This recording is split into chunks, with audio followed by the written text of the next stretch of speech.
Again, it's a pleasure to be here. This is home for me, and I want to thank everyone for allowing me to be a part of this event this year. I had, to be honest with you, I was the sports marshal here at this here in Winchester. I think it was back in 1982 or 83, and at that time, I think that's when I decided that this was someday going to be my home. And I had a wonderful time at that, and my family did, and I remember telling my wife that someday Winchester, or the Shenandoah Valley, is going to be our home. And about 7 years ago, I had the opportunity to make that move, and I did. And I want you to know it's been the most pleasant 7 years that we've had. And I really want to thank you for that. You've made me feel at home, and my family feel at home. I now have a daughter and her family living here in Stevens City, and three of my grandchildren are here. So it's a wonderful place to be able to raise a family and to be a part of a community that cares so much. And so this afternoon I want to thank you for making me feel a part of this community. Thank you.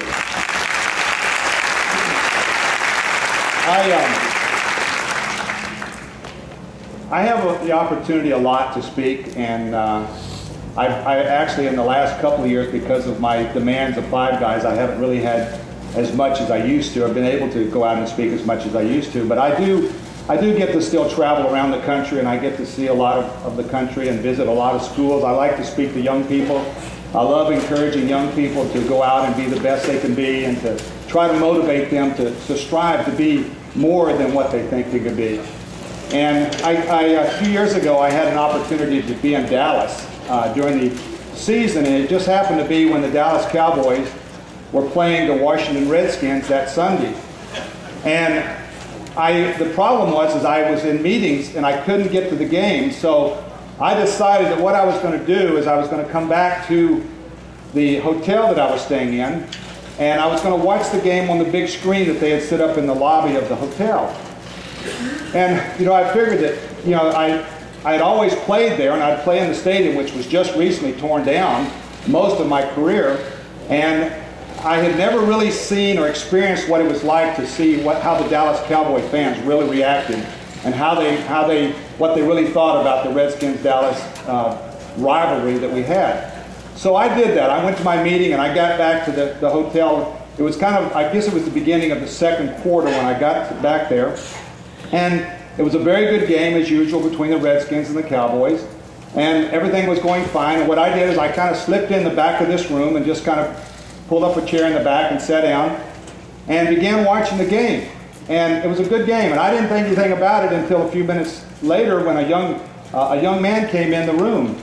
And he sat down beside me, and I didn't think anything about it. He was just very cordial, very nice. He sat down and was very quiet.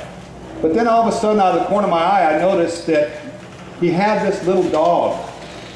Looked like one of those little fox terriers. It was sitting in his lap, watching the game on the TV screen up there in front. And I thought, wow, you know, this is unusual to see, especially to have somebody coming into an event like this and have a dog with them, but even have a dog in the hotel was unusual. But he was just sitting there, and this little dog was sitting up in his lap and just watching this game like he knew what was going on up there on the screen. And that was amazing in itself. But after a few minutes of being in there, one of the attendants at the hotel came in, and I heard him very politely, very quietly lean over and say to this young man, said, "Sir, you're going to have to remove your dog from the room." So this is a sporting event. There's going to be a lot of excitement in here, and your dog might get nervous and bite somebody or disturb the people here. And this young man said, "Sir," he said, "you don't understand. You know, my dog is the biggest Cowboys fan that you've ever seen." And I'm hearing this. I said, "That's ridiculous." But this guy said, "Yes, sir, he is." And the attendant said, "Sir," says, "please don't cause any trouble. Just please remove your dog." And about that time, the Cowboys scored a touchdown. And I want you to know this dog went crazy. He jumped out of this guy's lap. He started doing flips, cartwheels, backwards, forwards, running around the room, barking and screaming. And the people turned around and started looking. I moved a couple of seats down. And this attendant backed up, and he said, "My goodness gracious," he said, "if I hadn't seen that with my own eyes, I would have never believed it." The young man said, "Sir," he said, "I told you." I said, "This dog is the biggest Cowboys fan that you've ever seen." The attendant was just sitting there shaking his head. And he says, "You know," he says, "well, if if your dog is that big of a Cowboys fan, and he gets that excited when they score a touchdown, what in the world does he do when they win a football game? The young man says, I don't know, I've only had him 3 years. So,